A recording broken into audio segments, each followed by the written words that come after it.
Welcome back, everyone. Sheepdog Smokey here, and I'm going to try to get through this without giving myself a migraine or worse.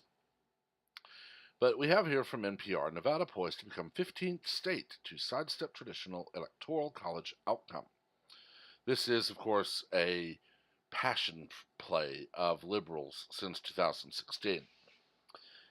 Of course, they claim a lot of things about it. Now, to explain, we're going to actually look at a map of the Electoral College layout.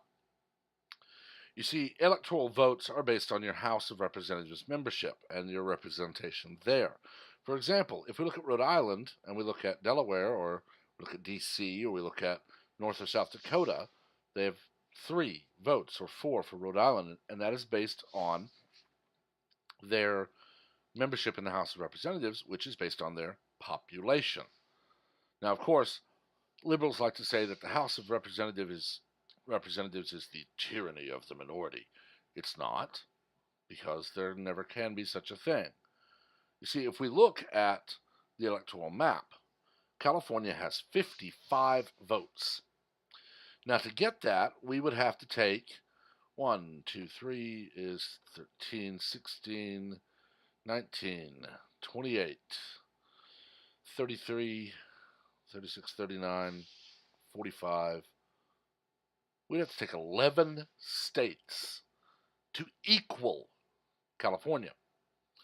So in order to outvote California, you need 10 to 11 states to do it.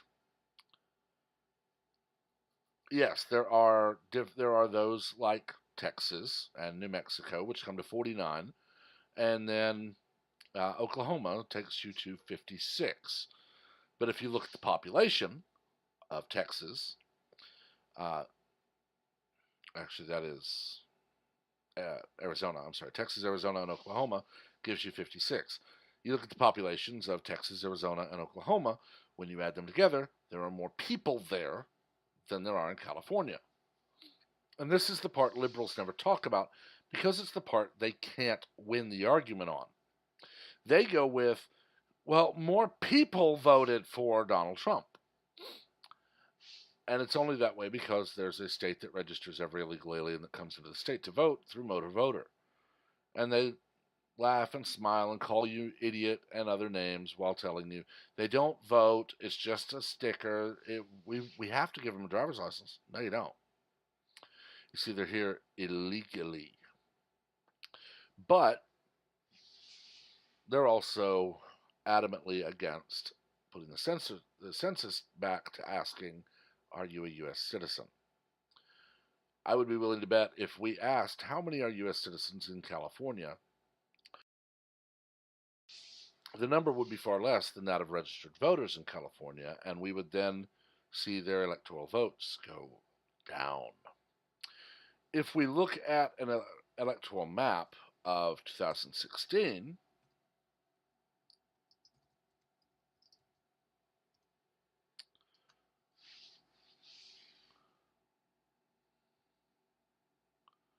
bear with me here, this one. If we look right here, look at all of that red. You see, this is an electoral map by county. And they want to talk about the tyranny of the minority. Yet they want the minority to choose the winner.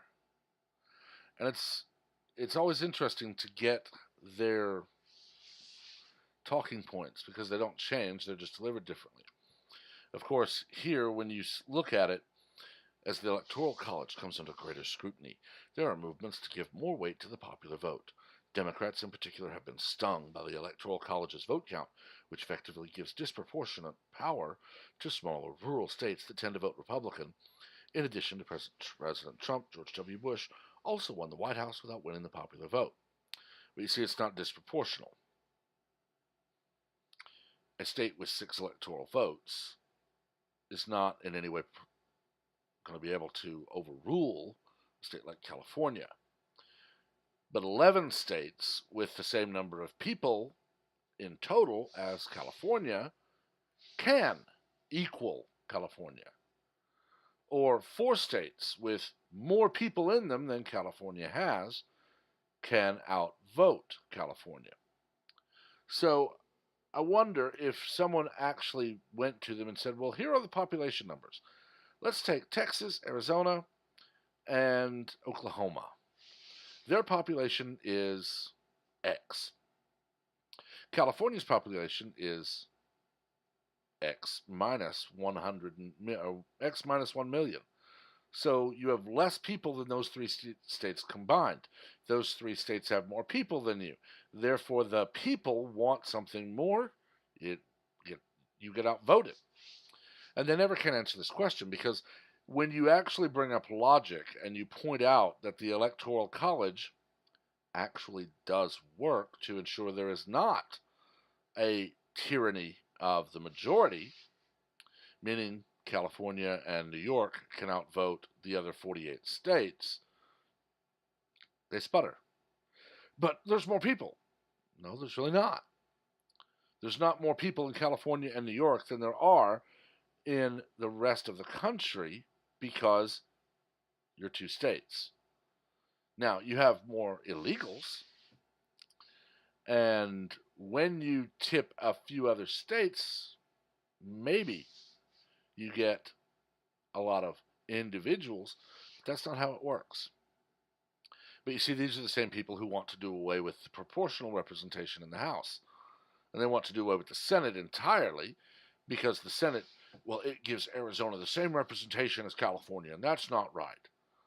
But then they don't want Arizona having the representation they have in the House, because, well, they just don't need as much. They're a smaller state. The more we hear of this, the further into this rabbit hole we get, the closer we get to the truth. The truth being, I want the power to do it all. Okay? And we're seeing it at many levels.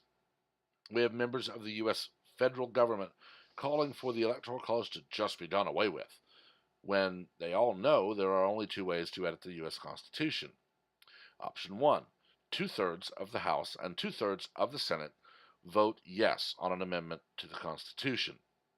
If that happens, it is then sent to the states for ratification, where 3/4 of the states must ratify the said amendment. Then it becomes an amendment to the Constitution. They know that will never happen, so they have to use obfuscation and misdirection. Pardon me, I am dealing with a almost gone sty. But they can't deal with it because they want their way. But you see, there's another way. And I've talked about this on a lot of my videos. I'm going to end up talking about it on a lot more. But there's another way, and that is an Article 5 Convention of States. You see, when 2/3 of the plurality of states, that being 34, call an Article 5 Convention, well, it's called, and each state selects their delegates. The delegates travel to the convention. Amendments are introduced, debated on, voted on. Those that pass the convention are sent back to each of the states, where 3/4 of the states must ratify, 38. If that happens, there's nothing Congress can do. And of course, we get people like, and I am sorry about the eye, it's just almost done with it. But we get people like Robert Reich, or Richard Reich, I forget who he is, he's insignificant to me. Or we get Donnie Deutsch, or we get any number of liberals screaming about the dangers of a constitutional convention. Well, it's not a constitutional convention, it's an Article 5 convention. And it's not dangerous, it's actually the way the founders set up for a convention to be held when the members of Congress won't do their stinking job. It's only dangerous to liberals because it could put them in their place. As I like to say, we could put Congress in the corner. Tell them, you're not doing your job. We will do it for you. And yes, an Article 5 convention could presumably say, well, we're going to repeal the First Amendment. You're not going to get 38 states to ratify that. So while they could, it is useless. An Article 5 convention could repeal the Second Amendment. It won't happen because 38 states won't ratify. I would love to see the Article 5 convention called, term limits imposed, and congressional salaries slashed with their lifetime golden parachute eliminated. How fast would people like AOC or Eric Swalwell or Cory Booker, those who are in the younger years compared to even me, how fast would they be out of office when they realize I can't serve one term and retire on a good salary?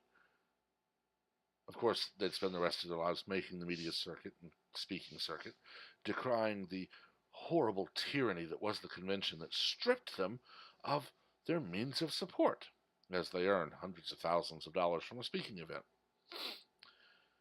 It needs to happen. And honestly, we need an amendment that says the Electoral College is here.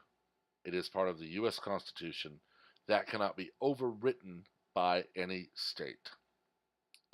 And it's very sad that we basically need an amendment to say, hey, idiots, the Constitution says what it says. But we do. And I've talked about this long enough. I need to go take care of this. I'm going to let you guys get out of here. Let me know what you think, though. Keep it civil, as always. We don't learn from argument. We learn from debate. As always, please remember also to like and share this video, as well as to subscribe and turn on notifications so that you are among the first to know of all new content as it is posted. Until next time, everyone have a wonderful day.